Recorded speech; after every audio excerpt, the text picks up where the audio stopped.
What was the embarrassing thing that happened to you? This is embarrassing on like a level that isn't even related to the tattoo. I don't understand how hair works. Like I don't know how to communicate how I want my hair cut. So I've had like 3 stylists my entire life. Like one when I was a kid, and then one when I was like middle aged, and I went to that guy literally until he died.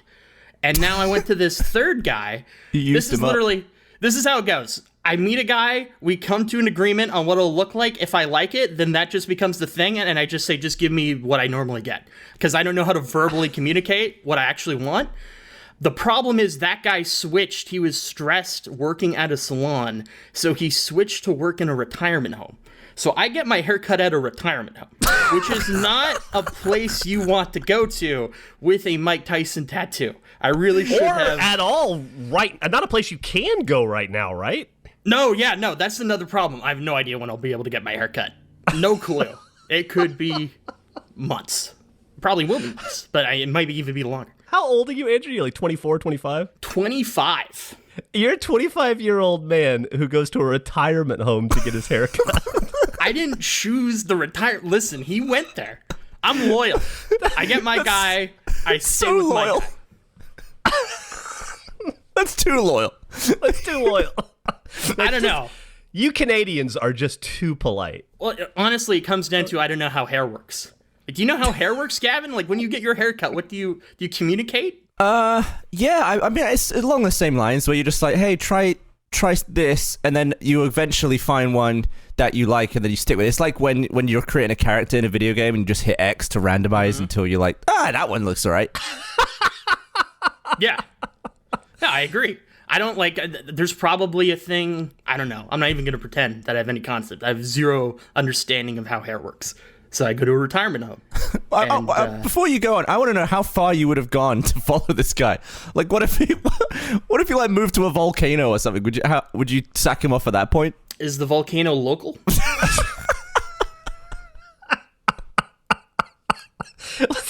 Did he move? Is the retirement home closer than where you used to get your hair cut? Like, was it a distance savings or anything? No, I mean, I live on an island in a small town, so it's like, no matter where you go, it's 15 minutes. So that's not a factor at all. In your small, weird Canadian island town, are you well known? Like, are you that weird kid that does the weird stuff? We'll say that I'm known.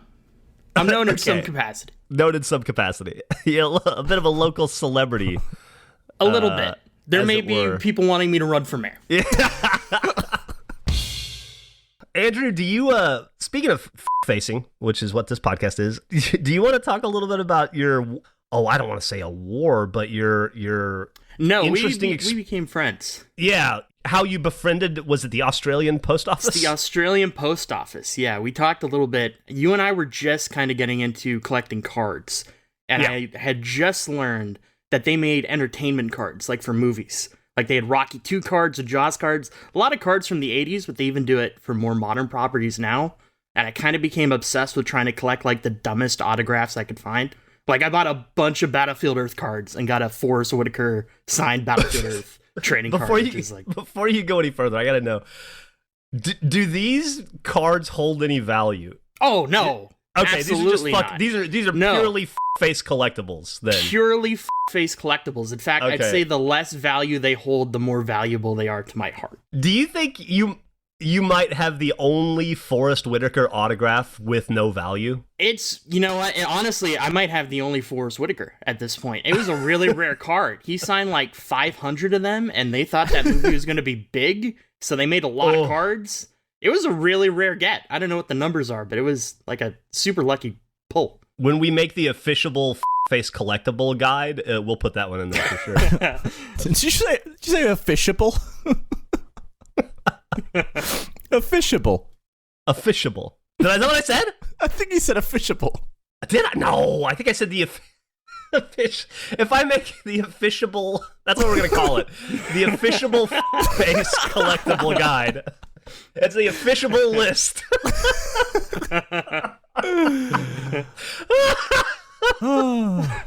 God, it's been a long life.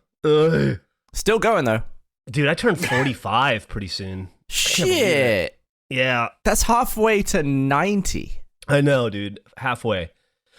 That means I'm almost halfway through my life because I'm going to live to be at least 100 now that I think about it. Do you think so? Oh, yeah. Everybody in my life lives forever. And I guess you eat well, you exercise, you don't drink anymore. It's good shit. I think you'll make it. That's probably what's going to do me in. I probably shouldn't have changed course. It spent 40 something years building up all those immunities. Anyway, Andrew, how did you fall in love with the Australian post office? Was it because of Forrest Whitaker? It was because of Forrest Whitaker. Yeah, I got hooked. Once I pulled the Forrest Whitaker card, it became a full obsession, and I was convinced I could pull any card I wanted. And I ordered all these cards off of eBay, not knowing they were from Australia. And as soon as I ordered them, I was like double checking the order, and I noticed I sent them to an address I lived in 5 years ago. Okay. It was a while since I had used that. I signed into the crusty old eBay account. Yeah, I signed into the wrong account, and I shipped them to an address that I lived in 5 years ago. And I immediately reached out to them, and they said there's nothing we could do. Like, we immediately shipped out everything. We can't change the address. But they recommended I try to get in contact with the Canadian Post to redirect the package. So I got in contact with them. They said nothing we can do. So then I was kind of left with, like, what do I do? It's mailing. I can track this order. I can see it slowly getting here. I can try to contact the people that currently live in the house, who I have no idea who they are.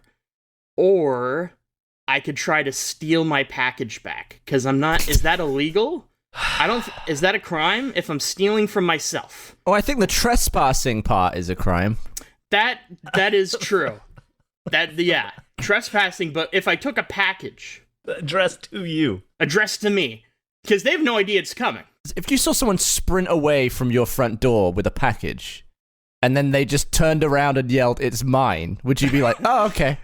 Just That's let them very go? Suspicious. No, I see what you're saying. This is a weird situation. I had a similar thing the other day where I had some dog food delivered, and for whatever reason, the mailman came up to my door and he said, "Hey, man, I took your dog food to the neighbors. Sorry, you can just go get it from them."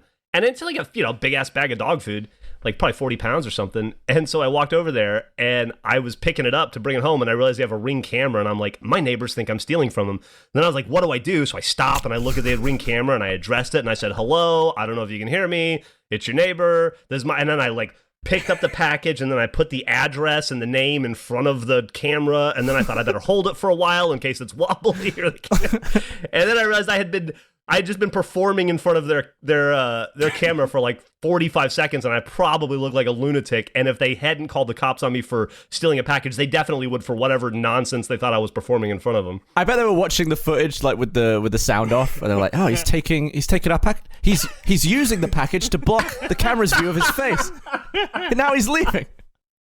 So allegedly, you decided to steal your package from you. From past you. Well, because honestly, what you just described, I'd rather die than have that whole situation. Or like, if I had to, I don't know, the idea of stealing the package seemed easier than talking to the people that live there and explaining that I bought a bunch of Rocky 2 trading cards from Australia. It'll let me know if they show up. Were you just in the shrubs with binoculars waiting for the mail? It's worse Gavin, I am not an amateur. Okay, this is probably, I looked at this as like, might be the only real heist I get to plan in my life. Because I lived there, so I knew where all the blind spots were. So step one, phase one, is what Jeff said. If you just show up, that looks very suspicious. Show up someone's door and look at a package. So I went to a Chinese restaurant the day before, grabbed as many takeout menus as I could. Because if they caught me... Damn, the prep phase. Yeah, you gotta have a prep phase. If it's a plane, you gotta have a prep phase. If they caught me, I wasn't a guy taking a package. I was just Chinese food delivery person leaving menus. I don't know if they do that. That's probably not something they do, but my head, that makes sense. That was like an advertisement. I was leaving advertisements for this restaurant. That was phase one. Then I kind of figured out where to park the car, and I enlisted my mom as the getaway driver because I needed someone who I could trust. Was she aware of the criminal activity that she was participating in? I explained the situation, and she gave no fuck. She was just like, whatever, you're an idiot. Sure, I'll drive you here. I have got to meet your mom someday. She's very lovely. She's not... She sounds very patient. Extremely patient. Gavin also won't let me meet his mom. We should do a podcast that's just our three moms talking.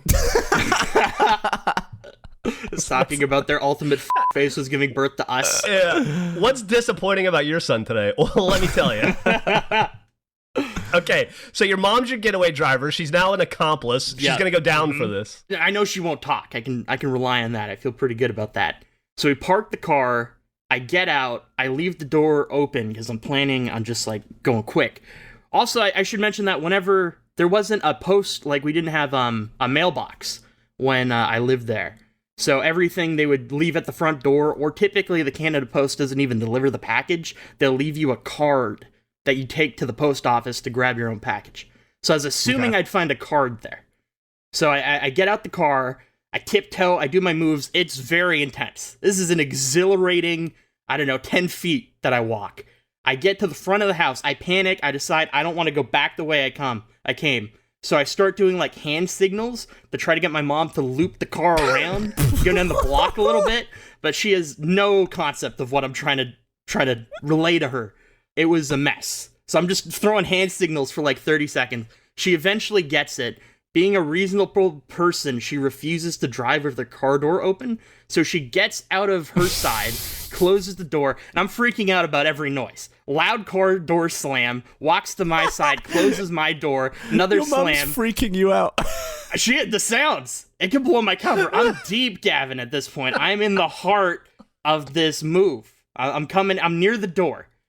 So she closes all the doors. She drives down the block. I get to the front door and there's nothing there. I remember there's a mail slot into the door. So if they had one of those little paper things, they would have put it in there. And I was too scared to look. Knock on the door and say, "Hi, I used to live here." That's a failed heist at that point. Do you have any baseball cards for me? Then I left. That was my heist, but it was exhilarating. I considered it as a hobby. It was a lot of fun. There was a point where I thought, what if I just purposely mail things to other addresses near me and then try to retrieve them without getting caught? It was exhilarating. Meanwhile, the local Chinese food restaurant is getting takeout requests through the roof. Like, business is booming. We can't figure it out. Or the cops come by and they're like, "We told you last time, stop passing out flyers in the neighborhood.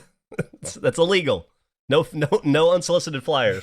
And they're like, "I swear to God, we stopped like a year ago. I don't know. I have no idea how it got there." So what happened with the cards then? Did it ever get returned? Did you never get your Rocky 2 cards? I never. So I got eventually an email saying that it had been delivered. And then I got another email about 2 weeks later saying, "Hey, if you don't grab this in like a week, we're going to send it back." And when I contacted the Australian store, they said, "If it gets sent back, we'll just send it to you, no problem. Send it back." I thought, okay, that's not the worst case scenario. So they never claimed it. I never talked to the people that live there. I get the email, it's going back. But then in the email for it going back, it says that the place is going to Australia. The company would have to like show an ID and collect it. So I thought that's not good. So I reached out to the Australian Post via Twitter, and we started a beautiful friendship. I said, like, how can I confirmed that I would need to be there with an ID, and it wouldn't even be me. So even if I decided to travel to Australia to get my Rocky 2 cards, I could not get them. It would have to be someone that represented the store that sent them would have to collect them. So once I found that out, I offered a bribe. I said, "What if I mailed you guys like really nice chocolates? Would you just send them to me?" And it turned into this whole exchange where that first it was a joke. I was like, "I'm not going to send bullshit chocolate. I will send really nice chocolates if you guys somehow get this to me." And I was like, "Nah, I won't even, they won't, zero white, no bullshit white chocolate." And then there was like this whole exchange of like, is white chocolate even chocolate? Which I guess it isn't. I thought they were slamming white chocolate as a chocolate. I guess white chocolate technically isn't chocolate. Wait, what is not. it? I have no idea, but it's not chocolate. Non-chocolate. I'll tell you a funny white chocolate story after this. I don't know what it is, but then like some other guy in their office was like, "Hey, I like white chocolate," and I was like, "That guy's an asshole." Nobody likes Tom, right? Because he likes white chocolate. The whole office ganged up on this one guy for liking white chocolate, and I had this whole exchange with them, and I eventually actually emailed them like a nice box of chocolates. It took hours to get their address, and embarrassingly for them, it never got to them. They were unable to give me a clear address to get to themselves. the Australian Post failed at mailing something to them. You didn't accidentally send them to that old house again, did you? No, I did not. I double checked that. Yeah, they're terrible. Ugh. They couldn't deliver a package to themselves. So somewhere is an entire box of autographed fucking Carl Weathers Rocky 2 cards. Yeah, they're probably with the buried E.T. Atari cartridges at this point. Oh, man. Somebody out there has it in for you in the Postal Service, somewhere in the global Postal Service, and is just fucking getting sticky chocolate hands all over your Rocky cards right now and laughing. So how much money have you pissed away on these cards and now the chocolate? About $45. Cards weren't that much. Chocolates were about the same price. They're old Rocky cards. They're not valuable at all. I don't know how the mail works, though. Like, I get anxiety about mailing anything. I don't know how the mail works.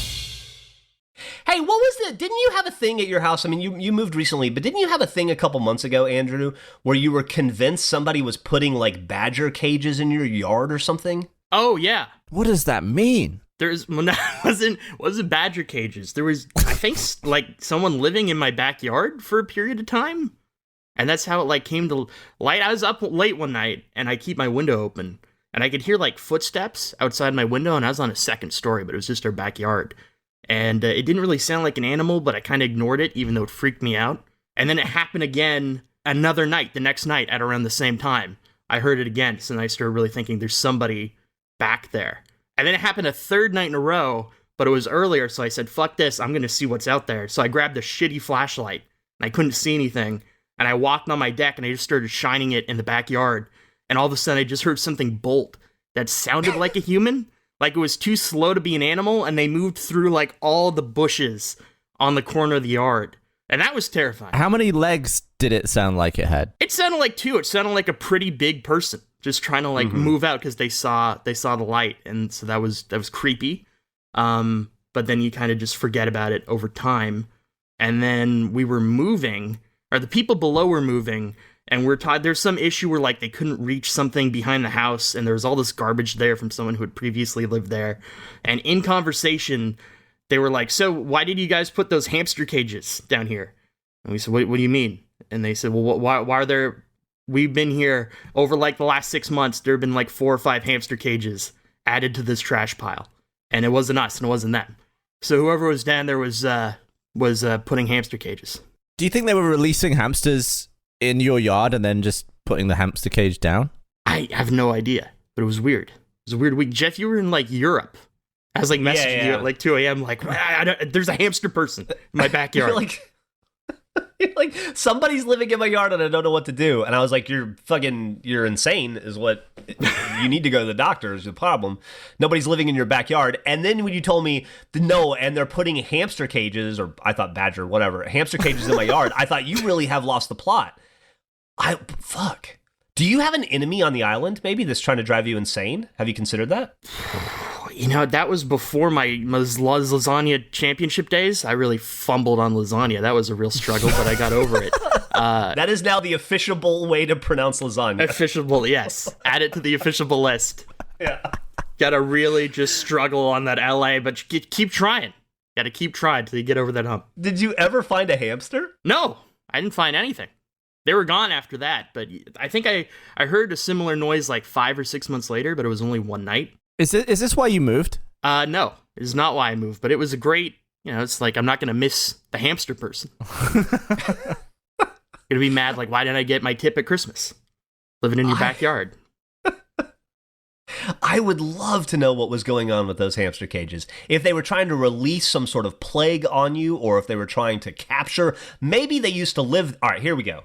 Maybe it was the you that used to live there. Not Andrew, but an Andrew type person, right? Someone who's weird enough. That's horrifying to think about. Yeah. And just an oddball kid who maybe he and his family moved away to the other side of town and his hamster escaped.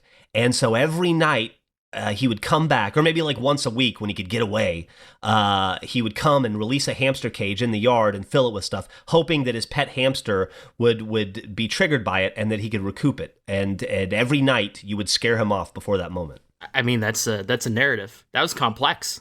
That went deeper than I assumed. I don't know. And the sad thing is that hamster was probably his best friend. Or maybe it was pregnant and the hamster went off to have the little baby hamsters in the woods and just never came back. I don't know. It really, honestly, it's probably heartbreaking, this story, and I'm getting kind of sad thinking about it. I just hope this kid finds his best friend or his best friend's litter. Andrew, that story that Jeff just came up with on the spot had more depth than the basket weaving update. That's hurtful, Gavin. I'm going to learn how to write "fuck you, Gavin." And then I'll film it in slow-mo so you can really appreciate it. So I was sitting at my desk since the last time we spoke, and there's some stuff happening out my window. There are a bunch of cops, there are a bunch of people. Something had happened outside.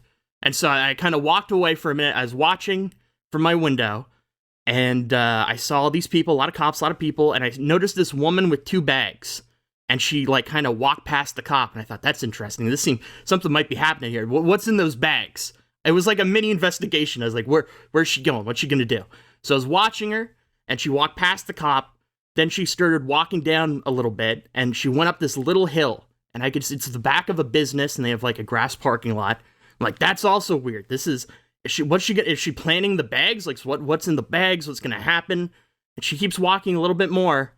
And then all of a sudden, she takes her pants down and goes into a deep squat, and I'm now watching this homeless woman pee. That was my day. My God. I was shocking. It went from like, is this a mystery? What's gonna happen? What's gonna happen? Oh God, that woman's peeing. That woman's peeing. I didn't want to see this. What was your reaction? That was my reaction. Oh God, I didn't want to see this. It was a side profile. I couldn't see anything, but I could see the act. It was not good. I did not anticipate. This is perfect for something for me. I love this. This is great. You love a homeless peeing story? No. It goes right into the peeing perv. Okay. Yeah, no, that's great. This was not premeditated. This was not a good event in my life. But there's a payoff to this, which is amazing. So I watched the pee, and that was terrible. And so then an hour later, like, an ambulance shows up. And I'm like, well, what's going on now? And so I'm looking at the ambulance, and then I noticed the back of the business door open that the person peed in the line of. And I'm just watching this person with a garbage bag over their head, and they're walking down the steps, and I'm just watching saying, she's going to walk and pee. That woman's going to walk through pee.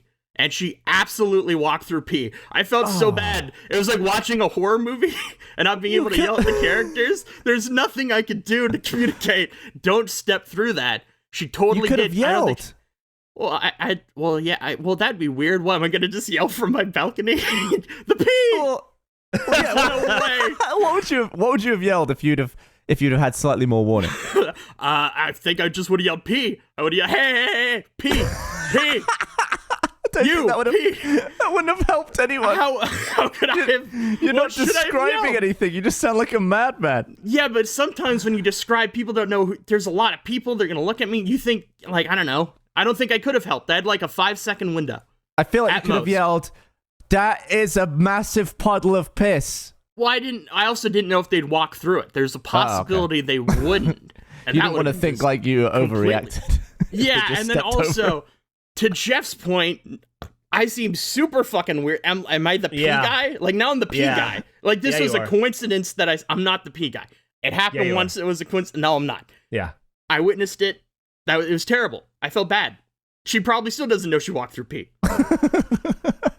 Well, maybe she listens to Face and she's about to find out. And she's going to say, like, oh, those were brand new shoes. I saved up months and months and months for them. They were, like, limited edition, like, Nike SBs, like, I don't know. And they're one of only 300 made. And I just trudged through homeless piss. And if only Andrew had stopped me, he could have saved me the indignity of I don't think it's wallowing in urine. Someone.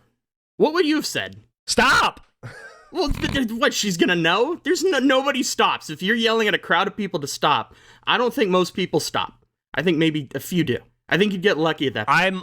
I'll be honest with you, I don't know what I would do in the moment, but I don't think the moment would happen because I wouldn't be a peeping Andrew from the beginning.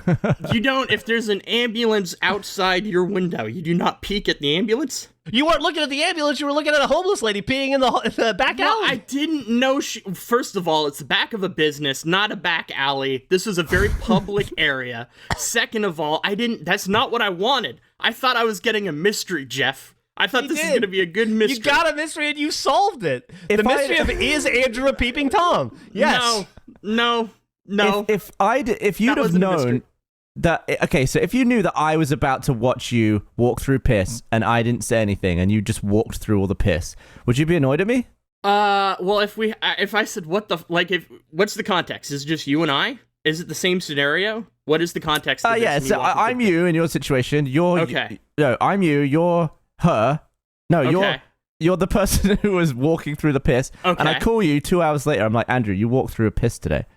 And you're like, I'd be mad that and I'm you like, told I me. watched you do it. And you're like, why didn't you warn me? I'd be like, I didn't know what to say. Yeah, well, I'd never tell the person. If I knew them personally, I would never tell them. Right, Yeah. but if I did know you, would you be annoyed that I didn't scream out, watch out for the piss puddle? I would have said, why didn't you warn me? And then you would have been like me and said, I could, like, what am I supposed to say? And then I would have said, good point. There's nothing. That's just chaos is in motion. You can't stop it. There's too much momentum. Here's how it would really go.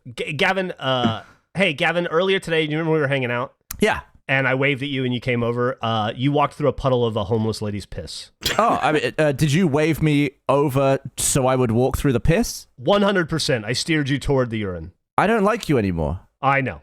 Okay. Goodbye. Fair enough. This did, you know what? I didn't expect to get slandered by Jeff, which I should have. That's foolish on my part. Slandered. Speaking of you, Andrew. Yeah. I want to talk about an idea. I mentioned earlier I have an idea for a product, and it centers around you. Oh, this is horrifying. Considering the last thing you thought I would qualify for, I'm a little nervous. I'm excited about it. And when I say product, I feel like that's a little disingenuous. I was just trying to be obtuse so that you couldn't follow the thread. I think that you have the makings of... I think that maybe we've all been looking at you the wrong way. And we've been, like Gavin and I, we've been taking you the wrong way. I've always taken you as this like happy-go-lucky, really talented, good-natured, good-hearted, too funny for his own good, too mischievous for his own good kid who kind of practices a chaotic good malevolence upon his own life, but also the people around him, but in an endearing way. I'm waiting for the turn. However, I think you have the makings of like let's say like a Krampus or what? What's another evil entity? I did not expect boogeyman type creature, right? Krampus? Like Candyman. Think of like a horror movie villain, like like maybe Hitler. Well, No, I think less. I really should have blocked that one. That's a regrettable miss. I wasn't going that way, but yeah, I think more like the thing that people are scared of in the night. And here's why. Here's why. Okay. I'm going to take a couple of examples. Okay. You told a story about how awkward you are and how socially inept you are. And so you found a guy to cut your hair. And so when he retired and moved to the old folks' home, you just dotingly and awkwardly followed along with him. That's not exactly how it went, but okay. It's pretty close. Sure. Not really. And but... you talk about how you pretend to be interested in football while he pretends to be interested in hockey or golf or whatever it was. Tennis, maybe. And flip those as well, but that's fine. Continue. Yeah. And then you talked about another story. I'm just pulling these from the ether. Another story is there was the time when you found all the like hamster traps in your yard. Mm-hmm. And you thought that somebody was performing some sort of a malicious prank or weird thing on you. And then there was the time that you mistakenly sent a package to yourself, but you sent it to an old address. So instead of just going up and knocking on the door, you developed an elaborate plan which required you putting Chinese food flyers all over a neighborhood. And then there was a recent one that you just brought up where you were alerted to looking out the window by an ambulance and flashing sirens, and then you unintentionally, following a mystery, ended up watching a homeless lady go to the bathroom. Yeah? Those all sound perfectly rational when told through that lens. But here's what I'm thinking. I'm thinking, what if we've been looking at you the wrong way? What if you have been unintentionally terrorizing your poor town and island, and you've become like a mythical boogeyman type creature? For instance, you're the kid that the barber was so scared of because he's so intimidated by you and your forceful sports talk. He tried to go the one place a 20-year-old man would not follow him, an old folks home. It's anathema to youth to go to an old folks home. It was the only place he could think of to stay in business and hide, and you still found him. Or maybe the person who lived in that house before you or lived next door was a little boy who had a pet hamster that his dad gave him. And then his dad died in a plane crash. And all he has to remember his dad by is this hamster. And the hamster got out one night, and he's been going and setting traps trying to find his poor hamster that reminds him of his dead dad. And every time you find it, you throw it on the pile or you smash it or you do in some way stop this poor kid from reconnecting with his dead father. Or what if you this poor Chinese food restaurant is getting fined by the local authorities because they keep flyering neighborhoods and they don't. And they keep saying, no, it's this Andrew. It's Andrew. It's the name that people whisper in the dark. It's Andrew. And they're like, Andrew doesn't exist. He's not real.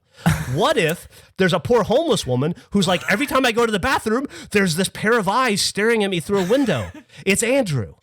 What if you are Andrew the boogeyman? I prefer Andrew from the Block. I think that was a better. I'd rather have that title. Sure. I will say I don't necessarily agree with a lot of what you're saying. That was a torrent. It was a lot, but to give a little bit of evidence to part of your theory, the guy that cuts my hair, very shaky hands. I don't know if he's like that with everybody. Could be he's a terrifying. It's that's what I'm saying. I'm adding a little bit of weight to your theory. So wait, you exclusively see a hairdresser who is incredibly difficult to get to, and his hands shake while he's cutting your hair? Yeah, because he knows how to cut my hair. It's convenient. He knows how to cut your hair out of fear because he's scared you're going to kill him. I don't think that's true, but the handshaking is a little weird. Coronavirus might have been the best thing to ever happen to that poor man. That's one way to look at it. I mean, that's a take, I guess. I don't really know what to say. I didn't expect it to be called Krampus. Yeah, the Krampus was a that took a turn into Krampus. Yeah. I'm not expecting that. No. Just something to think about. You might be. So anyway, my idea for a product is we should franchise you as the new evil, scary thing in the night. The thing that goes bump in the night. How do I advertise that? Do I just is that on I'm the thing in the night on my Twitter bio? Hire me? Like what do I? Yeah, maybe I don't know. Maybe we could write a book about it, or we make a movie, and you could be like maybe it's a movie franchise like Friday the 13th or Nightmare on Elm Street. It's Nightmare on Elm Street, very cerebral. You're a smart guy. Maybe you're like the new Freddy Krueger. I wonder what the day rate should be on the thing in the night. That's a great question too. And also, I like you say these like I'm purposefully causing them. These are just things that have happened. I don't feel I'm at fault for most of these things. What do you mean you're not at fault? I don't think I'm at fault in any way. I don't think I caused any of these to happen. Well, okay, but like for the stuff where you smacked every button in the lift, so Steven Spielberg had to go to every floor of that building. That was a thing. Tell that fucking story after this bit? If we must. That is the best story. Also, lends a lot of credence to where I'm going with this. For all I know, Steven Spielberg whispers your name to his kids at night to scare them. I don't think that's true. I feel like, here's why this analogy doesn't work. The Krampus is scary in appearance. I've met Andrew, not a scary person to look at. Yeah, but Robert Englund isn't scary. Freddy Krueger is. Yeah, but he's like missing. He's not playing himself. He doesn't just show up and he's Freddy Krueger. They put like paint on his face and stuff. Half his face is missing. He got burns everywhere. We'll burn your face or whatever. That's fine. That'll be. What if I become Two-Face? You consider that? What if we go too far? You can be like No Face. Oh, that's not. I can live with that. I agree with you, Gavin, in that it works better as a psychological horror when you only hear of Andrew whispered in the dark. When you see him, it takes a bit of the fear away. Boo! I emerge from the darkness. Yeah, it should be someone that you never see but only hear about. Yeah. Why were you in a lift with Stevie Spiels? It was just a coincidence. I was just in the same elevator with him. I was there for a different. I was in Vancouver for something. Yeah. Do you want to give us the whole spiel? I'll give it abbreviated. I'll give like the highlights. I was in an elevator with him, and there was an issue, and I felt like he was being a jerk. And so when I got to my floor, I hit all of the buttons because he had to go to a higher floor, and I ran out. Mm-hmm. That was about it. I will say a second thing that made me very proud is like 4 years later, that exact scenario played out on Curb Your Enthusiasm. Larry does that to somebody. Yeah, the exact same thing happened. I was like, holy shit, I did that. I lived that ridiculous moment. What did Steven Spielberg yell at you as you ran out the door at the elevator? Did he yell something? I don't remember that part. You told me he yelled, "Hey, you, come here." I don't remember that. I guess he did. Because you got off on the third floor and he was going to like the 36th floor or something. I was on a much lower floor than the button he hit. Did he have like an entourage, or was it just him? No, it was just him. Oh, yeah. Surprising. Yeah. I mean, you're in a hotel. Do people have entourages? No. An elevator is kind of a tough place to have an entourage. You kind of own the elevator at that point. You're not just going into elevators. He probably ended up being late for some meeting that lost him a gig. And as he was going to bed last night, the last thing he thought of was, Andrew. That is what I'd love to know. Like you talking about, and I think you took it to a maybe ridiculous level, but I'm sure there is a world impact that I'm not aware of some of these stories that have happened to me. And I'd love to know what the ripple effect of those button presses was. Here's what I'm trying to do for you, Andrew. I'm trying to make you more than a man. I'm trying to make you like mythical. I want the name Andrew Panton or whatever we end up calling you, like Andrew the Piss Perv or whatever it is. I want it to live beyond your lifespan. The Piss Perv. I feel like myths and legends are never man-made. They always come after. You can't try and become a myth. You are just mythical. A good housekeeping note, something I left out of the Garfield story. When the Garfield thing came out, it was on the subreddit for where I live. And one of the comments was, I was this guy's childhood best friend. I know that guy. He definitely is from where the article was published. And how did you drift apart? Did you piss on his leg or something? Yeah, it was a really unfortunate accident. He called me Krampus. I got a little aggressive. All right, I think you're being a little serious. Obviously, Andrew's not going to pee on somebody's leg. What I assume is that you got caught watching his mom pee. And then you didn't warn him that he was going to walk through it. When I told the pee story, I really didn't. It's not worth the juice. Was not worth the impact of this. This is a thing that is stuck around. The story wasn't. Jeff, I don't call you the fucking grill master. You told an average barbecue story, and we let it go. We let it pass. Oh, speaking of the grill, can I give you guys an update? Yeah, go ahead. It's working fine.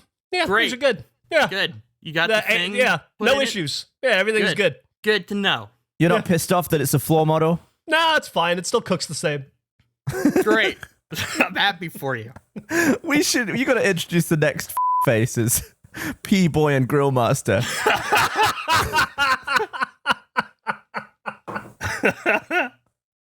The worst duo. We should get Robert Rodriguez to make a kids movie about us. God damn. I had no idea when you divulged your piss obsession that it was going to turn into such material. See what you've done here, Andrew. You've given him a nibble, and he's taken it, and and he's reeled you in. Well, I guess you gave him a nibble. So what you got to do around Jeff is never let on. Like the fact that he knows that it's affecting you. Yeah. That will last. It won't last forever because his memory's shit, and he'll just drift away and forget it eventually. But that will last at least 6 episodes, I assume. It's a good point you bring that up, Gavin, and I feel like it's a perfect time in the episode to remind everyone that Trevor Collins comes on his own face. God damn. That doesn't bode well for me. You know, Fiona thought that was real. Really? Yeah. Did she really? Yeah. She's gone this whole time thinking her boss does that, and that's what he's into. and continued just working for him as usual. She's very accepting. She's the best. Fiona's really the best. Oh, man. God damn, that's great. What other perversions are you into right now, Andrew? I don't think I'm in. You're going to have to start off, Jeff. I think you just did, and thank you for that thrilling and gripping and highly professional intro, Andrew Panton. My name is Jeff Ramsey, and absent today from our podcast is Gavin Free, who said something about drowning his sorrows in liquor early in the day, which I think is pitiful and sad, but that's kind of Gavin, and part of what I want to talk about today is kind of how pitiful and sad he is. This is Face. And you're listening to it. Yeah. Are we really doing the intro? Is this the actual intro to the show that we're doing right now? I think it was, yeah. Okay, we're doing the intro. How long do you think Gavin will be on for? I'll be honest. I left my headphones on while I went to the kitchen. I heard everything. I so contemplated just never coming back because you started without me. Glad I didn't say anything bad. But you hear that, Gavin? I didn't say a single negative thing. I was there just pouring some water, getting called an alcoholic. Everyone's having a whale of a time. Gavin, let me ask you a question before we get into it. There's a reason why I'm calling you a sad and pathetic human being. Do you know what it is? Well, I would assume it's because I'm an incredibly sad and pathetic human being. Checks out. By the way, your intro of this podcast, pathetic, by the way, because you didn't introduce it as Piss Boy and Grill Master. I'm just saying that was the promise from last week that has not come to fruition. Here's the problem with doing 2 episodes back to back and then taking a week off is I have no fucking memory of what we did last time. That was like that might as well have been in 2018. Why did you bring up Piss Boy, Gavin? He forgot about it. Why did you bring it up? I was in the clear. I did. I forgot about Piss Boy. Dude, I originally predicted he would forget in 6 episodes. It took him one or 2? We're definitely taking another 2-week break after this. Andrew, I'm sorry about that. Thank God Gavin is always there to remind me. Next time you get water, you won't believe the negative shit I'm going to say. I'm ready. The truce is over.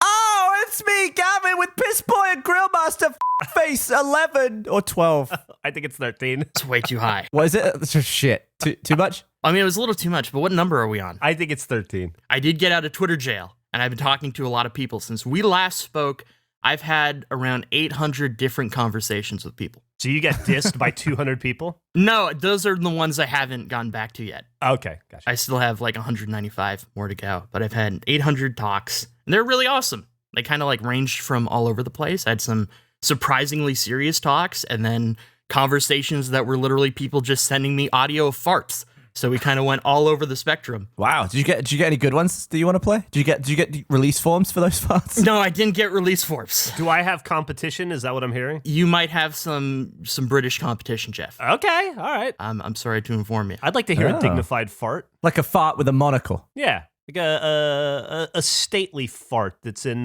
some sort of twill suit. I made a Discord. I didn't plan on interacting with it at all, really. I was just going to make a Discord because I really struggled with, I want to mess with these people, and I want to keep the Twitter conversations as genuine as possible. The people on Twitter don't necessarily want to be messed with. So I put the Twitter conversations on hold, and I focused purely on this Discord. And I just posted a link in the Discord, no context. About, 20 or so people joined into it. And then it just slowly progressed. So the first stage was I posted the 1-800 number for Dr. Pepper because I had a bottle on my desk. No reason, no explanation, just posted it. They called it, and then I deleted it to make it seem sort of suspicious. The next day, I posted a random photo of a Donkey Kong character and another number, this time to the Pepsi 1-800 number. And they were very confused by this as well. Equal confusion, deleted it. They thought a mystery was going. I followed that up with, I thought, well, how can I mess with these people further? So I posted a riddle. And I had an answer to it, but I had no real plans for the riddle. It had an answer, it was silly, and they all went nuts for it. So then it turned into a week-long game, or weekend-long. I spent my entire weekend crafting more clues and creating more layers to this insane puzzle that made no sense. They started a cult, they referred to themselves as a cult, and they worshiped the Lord Krampus, combining Jeff's genius of Krampus and Piss Boy. I'm apparently Krampus. And Like Krampiss? Krampiss is my moniker that they're going for.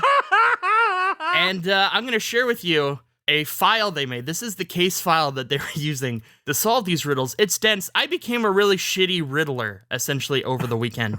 And I don't know how to necessarily tackle all this in a linear way. So feel free to ask any questions you may have. Oh my god, it's literally Krampiss conspiracy. Yeah. Okay. It's thick. It is. There's a lot of shitty riddles. And it went to some pretty ridiculous places. Does it have like an end goal? Like, are you just sending them all around? Or I made the first riddle and it had an answer, but I didn't plan on doing any other riddles. But they liked it so much, I thought, I'll just keep doing this. So it went on for a few days, and I just kept making stuff up. it's 10 pages. It's long. There are a lot of riddles. So after the first day, I thought, well, how can I escalate this? And I remembered I have that California number that I called Jeff a bunch with last time we recorded. Yep. And so I posted the number and said only one person would get through. And so I got a bunch of calls on it. And the guy, I answered, and there was quiet for like 3 seconds. And then he said, hello? He was so nervous. And I just started playing this random sea shanty. And it was just like, the herring is the king of the sea. The herring is the king of the sea. It went on for like 8 seconds. And he just went, what is going on? And then I hung up, and it was fantastic. It was wonderful.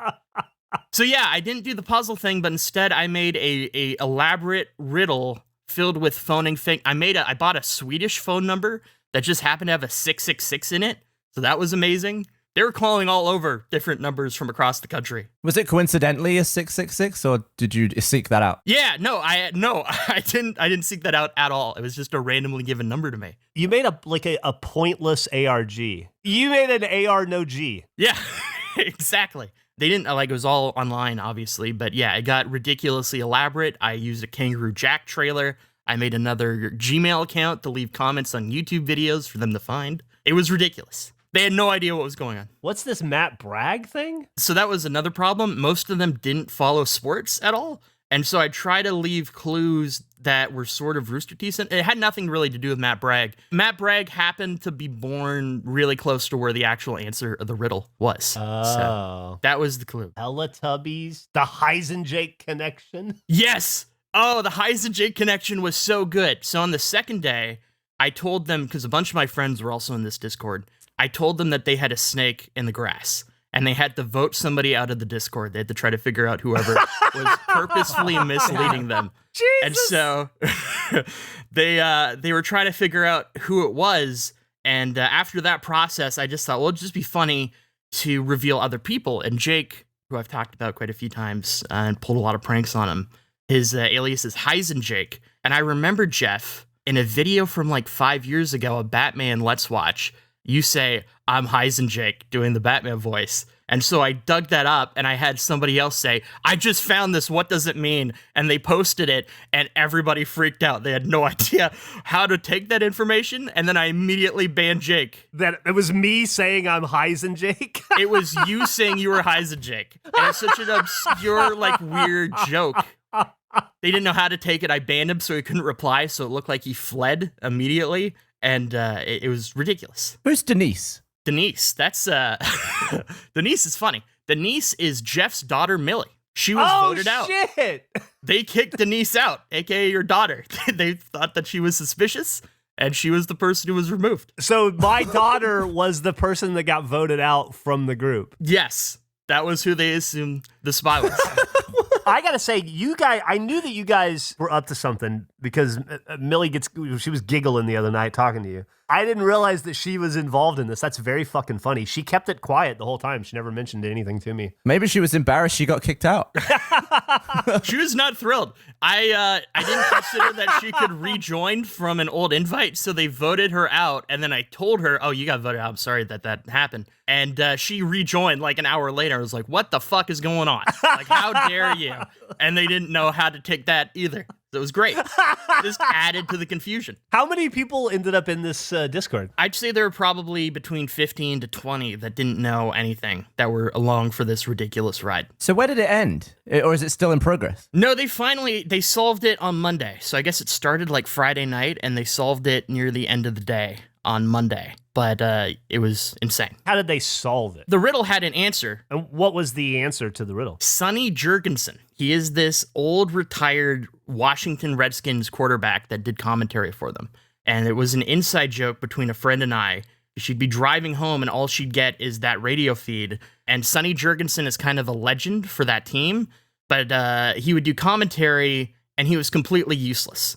He wouldn't really say anything. He'd just stare out the window and his insights would be like, can't give Tom Brady the ball. And that's all he'd say for like a quarter. And so we loved him because he was a ridiculous character. So that was the answer was always Sonny Jurgensen, but everything along the way was just made up as far as where I'd go and the phone numbers. And I'm sure that was incredibly unsatisfying to solve. Yeah, how bummed were they? No, they were pretty, here's the thing. It's kind of hard to convey, but they were fully invested in this and they're phoning numbers. The journey was a lot of fun. They had a good time solving that aspect of it. And there were so many coincidences that made it look like I was way smarter than I intended. Like I was trying to get them to look at a specific NFL draft to figure out the riddle. And I put Stern in, referencing the NBA commissioner, but they interpreted that as Howard Stern because you had mentioned it on a previous episode, Jeff. And so I tried to redirect them, and they just started looking into the NBA commissioner. And it turns out he has two sons, one named Andrew, one named Eric, which I had no idea about. And they're like, that motherfucker. Do you mean David Stern? Yeah. God rest his soul. He passed earlier this year, but yeah. Yes. He really has sons named Eric and Andrew. That is fucking unbelievable. So it was like they were in an escape room, but it was like mutating and evolving as they got stuff wrong. I feel like that's quite cool. It was. I'm just to keep looking through. What's the Teletubby saga? Oh, well, his name's Sonny. So I was trying to get people to think that was the clue for that. What's that got to do with Teletubbies? I posted the name of the baby who was in Teletubbies in a scrambled way that they had to figure out. And once they solved it, then they thought it had some deeper Teletubby connection, but I was just trying to illustrate Son. That baby had a name? The baby was a person, Gavin. Yeah, turns out they existed. Well, yeah, it was like twin girls, wasn't it? I think her name is Jess Smith. I don't know if she is a twin. I didn't look that deep into it, but that was the Teletubby saga. All right, so then they solved the Sonny Jurgensen. Was that his name, Jurgensen? Yes. They solved the Sonny Jurgensen saga mystery, and then what is their reward? You just explain to them, I was just fucking around. Listen to Face tomorrow, it'll make sense. Yeah, well, sort of. Yeah, I mean, there wasn't a prize reward because I was making it up as I went the entire time. Yeah. It was just sort of, it started as a joke. It's not like they were upset by it. I think it was more of, they were so invested in this thing, and it was so funny for them to hear how much of it was just me making stuff up as I went. So what happened to the Discord server? Did you keep it up or is it gone? It's up right now, but I'm going to delete it. So with the other part of it, the 800 people you've talked to, you've just essentially strengthened your relationship with 800 new people. Yeah, that's a good way of putting it. That sounds great until they all need help moving on the same weekend. Honestly, I needed, I think, 250 more messages that I had left yesterday. And I thought, oh, this is great. I'll be able to knock out a bunch of these. And then the episode dropped and everybody wanted to know how they could buy the hat, and it completely buried me. So I've made no progress in the last day. But it was awesome. I don't regret it at all. I feel bad that it's taken me as long as it has to reply to all these people. I'm just blown away that we started down this road, and at the end of it was Krampiss, which I think is the funniest mashup of two ridiculous jokes from the same dumb episode. I can't believe we didn't come up with it. That was going to live forever. This is like our Baba Booey moment, right? Oh, no. When Gary said Baba Booey when he meant Baba Louie on the Howard Stern show, and Howard's like, that's your name from now on. And Gary goes, yeah, that'll stick. I don't think we need to declare that. 35 years later, he's still Baba Booey. Yeah, Howard just let it go. Yeah, you're Krampiss for the rest of your life. No, I don't know about that. I don't think we need to make that declaration. Oh, my God. I feel like this was a nice moment that we can leave in the past. It was great. It was great while it lasted. I think we can move on from Krampus. It'll stay in the past, except for the moments that it's brought back to the forefront of our memory every time we say hello to you and use the moniker Krampiss.